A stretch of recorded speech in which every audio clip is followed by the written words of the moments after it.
इतना ही नहीं, जब हर घर में कलह क्लेश होने लगेगा, कोई आपस में मिलकर नहीं रहना चाहेंगे, लोग अपने ही घर में अपनों को मारने लगेंगे, तो समझ लेना कि कलयुग अपने चरम पर पहुंच चुका है। उसके बाद शिव और ब्रह्मा एक हो जाएंगे और फिर जब कलयुग हम सब पर हावी हो जाएगा तो हम तीनों मिलकर इस युग का अंत कर देंगे और एक नए युग की शुरुआत होगी जहां सब कुछ फिर से सत्य होगा। कलयुग का काल हिंदू धर्म ग्रंथों के अनुसार कलयुग का काल 4,32,000 साल लंबा है और अभी कलयुग का प्रथम चरण ही चल रहा। ऐसा माना जाता है कि कलयुग का प्रारंभ 3102 ईसा पूर्व से हुआ था, जब 5 ग्रह मंगलवार, बुधवार, शुक्रवार, बृहस्पति और शनि मेष राशि पर 0 डिग्री पर हो गए थे।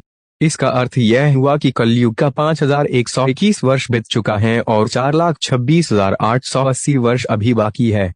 परंतु कलयुग का अंत कैसा होगा, इसका वर्णन हमें ब्रह्म पुराण मिलता है। ब्रह्म पुराण के अनुसार कलयुग के अंत में मनुष्य की आयु महज 12 वर्ष रह जाएगी। इस दौरान लोगों में द्वेष और दुर्भावना बढ़ेगी। कलयुग की उम्र जैसे जैसे बढ़ती जाएगी वैसे वैसे नदियां सूखती जाएगी। बेईमानी और अन्याय से धन कमाने वाले लोगों में बढ़ोतरी होगी। धन के लोभ में मनुष्य किसी की हत्या करने में भी संकोच नहीं करेगा। मनुष्य पूजा पाठ, व्रत, उपवास और सभी धार्मिक काम करना बंद कर देंगे। गाय दूध देना बंद कर देगी। मानवता नष्ट हो जाएगी।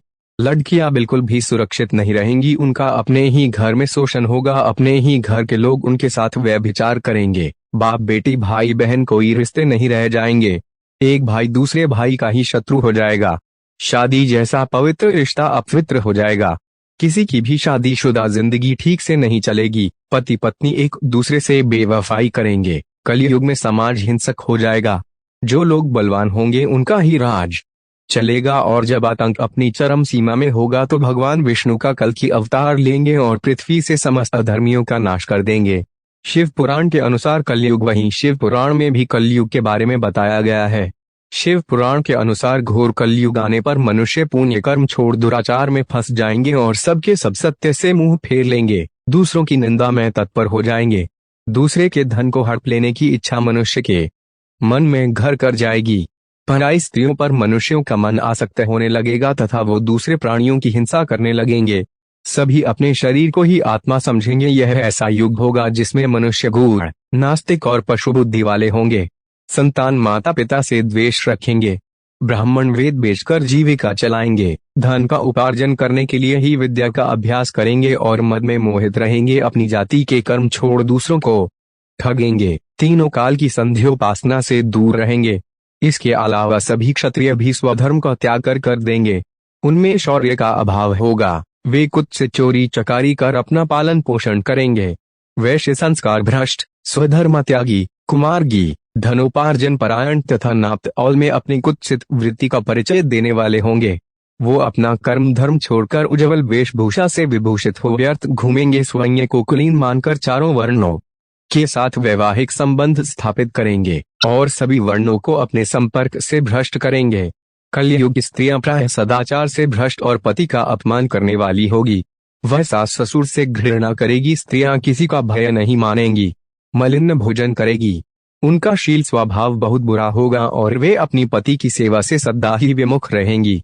दर्शकों, आज शिव पुराण में वर्णित ये सारी बातें सच में घटित होती हुई दिखाई दे रही है, जबकि कलयुग ने अभी मात्र 5000 साल पूरे किए हैं और इसे समाप्त होने में अभी लाखों वर्ष बाकी है। तो जरा सोचे, कलयुग जब अपने चरम पर होगा तो उस समय क्या होगा। इसके अलावा भगवान श्री कृष्ण ने बताया है कि कलयुग का अंत कैसे होगा, जिसका वर्णन महाभारत में किया गया है।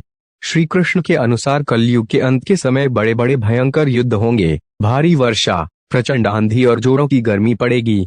लोग खेती काट लेंगे, कपड़े चुरा लेंगे, पानी पीने का सामान और पेटियां भी चुरा ले जाएंगे। चोर अपने ही जैसे चोरों की संपत्ति चुराने लगेंगे। हत्यारों की भी हत्या होने लगेगी। चोरों से चोरों का नाश हो जाने के कारण जनता का कल्याण होगा। युगांत काल में मनुष्यों की आयु अधिक से अधिक 12 वर्ष की होगी। लोग दुर्बल, क्रोध, लोभ तथा बुढ़ापे और शौक से ग्रस्त होंगे। उस समय रोगों के कारण इंद्रियां क्षीण हो जाएंगी।